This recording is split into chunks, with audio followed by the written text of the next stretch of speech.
If you guys don't know JackFrags, this is who we were just playing with. He uploaded a video 2 days ago. I wanted to take a look at this one. Battlefield 2042 Portal new gameplay, BR anti-cheat and more. I wanted to see this. I only watched the very beginning of this video, but I wanted to see what else he had to say on it, see if there was any other news or update. Jack had a little bit of insight in the last time they were talking about the new Portal mode, which is this new mode for Battlefield where you can like bring back Battlefield 3, Battlefield 1942, some of these old maps, soldiers, asymmetric gameplay. You can do zombies. You can basically do crazy-ass custom games, which is going to unlock a lot for us to play as a community as well. So I'm trying to get all the details and stay up to date on it. I have not watched this fully. I only watched the first couple minutes, and I thought, hey, let's watch it on stream. You guys seemed to enjoy it the last time we did it. So let's see some of the details we got here, and I'll try and dissect some of it as well, give you some of my thoughts on it. Battlefield Portal if that sounds good. There's a ton of stuff that went out there, from interviews, previews, all that good stuff. I think that the response has been overwhelmingly positive, which is fantastic. I mean, it feels good that the Battlefield community is all together at the moment. Really, what this is a combination of years of the community asking for this kind of control over the game, and it's exciting for long. Really, any game to do something like this is something I think a lot of people have been wanting to see. Okay, well, that's kind of cool. I can do that in a AAA FPS and mess around with it. Just make my own server with bots and do whatever I like. Well, yeah, I'm in. So there's definitely a ton of positivity right now, and I think that's brilliant. People coming up with their own game modes and wondering exactly what's possible. Later on in the video, I'm going to show you guys some snippets of an interview that I did with Thomas Anderson, who is the studio creative director at Ripple Effect Studios, previously DICE LA. They're the driving force behind this and the reason that it's in BF 2042. And we talked. So DICE LA is they just renamed, but this is something that they were basically going to be taking over, was this new mode. So I'm really interested to see exactly what they do with it. About loads of stuff. We actually got some information on anti-cheat. Would it be possible to build a battle royale in this? Is it possible to make objectives? And what the future of Portal could be. But before we get into that, I thought that we'd start today by looking at some comparisons of these remade maps. So this was really interesting. Downloading the old games that we saw in these remakes, all 6 of them, and I've gone and found the locations that we saw in the trailer and the gameplay preview, and I've taken some video and screenshots of it just so we can see side by side exactly how big the difference is, because you look at this and you go, were the graphics really that bad back in the day? And I thought that we'd start with the oldest one. Makes sense, right? BF 1942. And so far we know that the remade maps for that game are Battle of the Bulge and El Alamein. And we'll start here with Battle of the Bulge. This was one of the capture points, and it's pretty basic. 2042, there's a windmill, there's fences, there's terrain detail, there's a house. I never played 2042. Probably destroy that windmill as well now. Huge difference. This hill here, this is up by one of the bridge capture points on the map. Not much going on really. And in the new version, massive difference really. Looks like World War II. You've got rolling hills in the background. Can't wait to play on that. A watermill there that you can fight over. Beautiful. Of course, these are like this is like cinematic look to it as well, right? Like it's not actual in-game. At the south of the map, at the bottom of the map, and there's nothing really there. There's no capture point. So it still gives us a better idea of what it's going to look like and the amount of detail they added. In terms of a broad stroke, the geometry of the maps will be very similar, and I think that's kind of cool that they've remained faithful to the originals in that respect. Look at these back to back though. Even the details in the shop, the signs, the fire.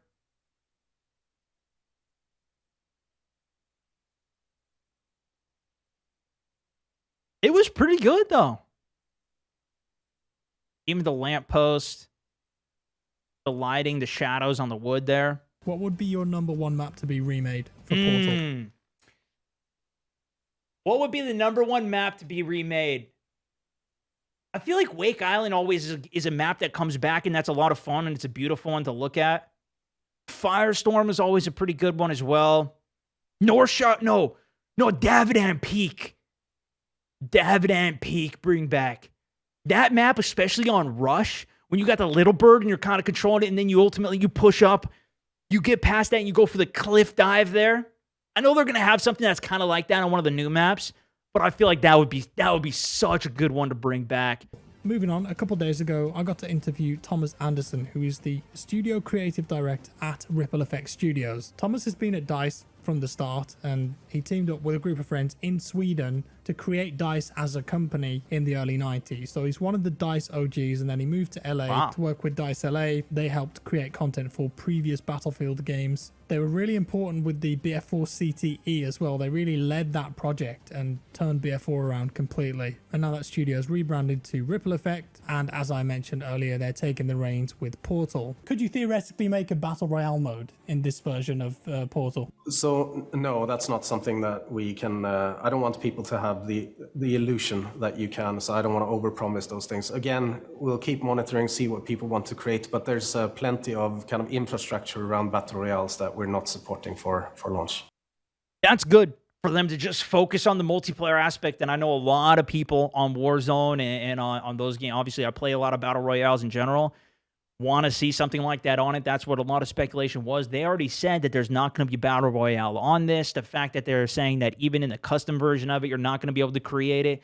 Now, even if they do have something that's like, you can limit the amount of lives, you could theoretically create something like that. Like, let's say you only have one life in a game, even if you do it as like a 10-man mode or multiple teams rather than just having 2 teams. If you could break it up into teams of 4 or teams of 5 or 10 or something, then you can kind of pseudo create some of those things. But if you don't have the zone mechanism to close it in, which is a whole mechanism of itself, that's different. We've seen mods like that, for example, like when Arma, the origination of Battle Royales, you have a game called Arma, and they create a mod, which is what, in essence, birthed all of this into the popularity that it became. But you don't have that level of modifications in this. This is all stuff that the game is actually creating in the aspect of like, okay, we're giving you a custom set of tools. You're not going to be able to just create a whole bunch of... I like the transparency in it straight. No, it's true. I mean, like, that they're focused on what they're focused on. I think that's fine. And I'm glad for the sake of like the multiplayer and the aspects that they can create. But if they can keep expanding on, that's the thing. A lot of these games, they'll create a private match or some way to do it. Even like Call of Duty has a custom game for its multiplayer. They also have custom game for Warzone as well. But it's just, do they continue to expand on it? Is that their focus? Even when PUBG came out, they didn't necessarily continue to expand on their custom games, at least for a while. They did at first. They created the games, they created a couple updates to it, and then they stopped really, and they focused more on the esports and some of the other side of it. There might be other new areas that we can go into that might be even more intense, to the point of Hazard Zone. We don't even know what Hazard Zone is yet, and they want that to be a similar aspect or level of intensity of what we're going to see in something like Battle Royale. So maybe that's going to be enough, or we can modify Hazard Zone in special ways as well to create, and we don't even know what that's going to be yet. You've got these remade weapons from World War II, BC2, BF3. Are they balanced across the board, or are they just balanced within their own ecosystems? That's a great question. So we have 2 different tweaks for the weapons. So we have one that is the kind of official setting that is balanced against the 2042 weapons. So whether it's a Thompson gun or whatever type thing, right? These can stand aside the offering that we have in 2042. And then we have what we call historical tweaks. So as you remember from BC2, let's say it was easier to be in infantry maybe in those days versus what it is today. And our tweaks then are the historical tweaks are trying to recapture the feeling of that era. So if you want to create a very asymmetrical game mode, you can have the historical tweaks of 1942 aside, the modern tweaks of 2042, for example. But it's up to you if you want to set the official thing or if you want to have a historical settings. So you could be, historically accurate with it and like, okay, these guns are not as good as the modern day tech, but you can make it asymmetrical where, okay, now there's going to be 20 people on this team versus 10 on the other team, or you can have it regular. The fact that they're already having that consideration too at launch, that's pretty good. In terms of assigning logic to items or actions, can I do that? Like, let's say I wanted to make a tank an objective, like the old Goliath, for example, from 2142, where you got to push it through a level. If you're standing near it, like your typical like payload game mode, could I do that? There are some limitations for launch, but for example, the VIP mode that I was talking about shows how you can, for certain assets, for players in particular, you can set, basically make someone a mark or a target and create special logic around that. A lot of the logic systems that we have is designed around events, so like on damage, on spawn, that kind of stuff, right? So when it comes to the more tricky, objective, spatial items that we're talking about, that's something that we're going to have to talk about in the future. Like what do people want to create? So that particular mode is that's a very interesting one. That's something that I would have to get back to you on. But there's a lot of those components that you can use. I'm just not 100% sure that we have all of that in for launch. There was a question about progression in the Q&A, and I think Justin said that you can progress within BF Portal, but a lot of players are going to question that. I love that, by the way. Okay, well, can't I just make a server where I just cheat and just unlock stuff really quickly because of the game mode? So is there a cap on progression in Portal? How's that going to work? We have some checks and bounds that I don't want to talk too much about for launch, but we do have some technology behind those things, and we'll be monitoring people's experiences to preventing make sure you from that just smashing out your XP. we don't get an unhealthy progression environment for the stuff. That's as much as I can say about that.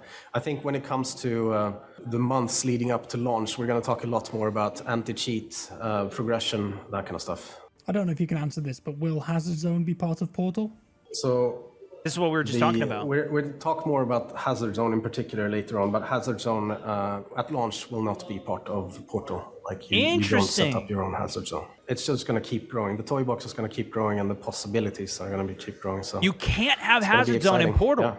So there we have it. So it's got to be I hope you guys something enjoyed that. What really I took from unique. That was that everything can be expanded upon. Thomas said several times. Why at wouldn't launch, it be? And he also said that they're going to really listen to the community and take feedback on board, and whatever people want, they'll look at that. And I think What the is it great thing gonna about be, Portal man? is that it's almost like a separate experience within Battlefield 2042 from the main all-out warfare mode. So you've got that, and it's got a live service, and they said that there's going to be new maps, new specialists, new content as the game evolves. But then Portal is almost like its separate thing where they can ignore what's going on in the main game, but add stuff from the main game to it. Additionally, though, they can add other things. They can get a bit crazy with it. They can look at the older Battlefield games and take stuff from them, drop stuff in there. If someone in the community comes up with a great piece of logic or a game mode or an idea, DICE could see that it's popular and go, okay, that's a brilliant idea, and it might end up in the main game. That's what's so beautiful to me about this, the room for growth, the room for expansion, and just creating this giant Battlefield toy box that will get bigger and bigger. I'm quite glad that he mentioned anti-cheat too, because that's been a big concern really for BF1 and BF5 especially. I think that's the first time that we've had some kind of official acknowledgement of that, which is brilliant, but it looks like that they're going to talk about that much more running up to launch. So fingers crossed. I really hope it's hoping effective. that they've got a good system in place. And that's all I for really today, hope folks. Thank it would you make so much for such a watching. massive difference in general. Again, guys, we were watching JackFrags. If you haven't checked him out, subscribe to him yet. I highly recommend it. Fantastic content. Heck yeah. Could you theoretically make a battle royale mode in this version of Portal? So no, that's not something that we can. I don't want people to have the illusion that you can. So I don't want to overpromise those things. Again, we'll keep monitoring, see what people want to create.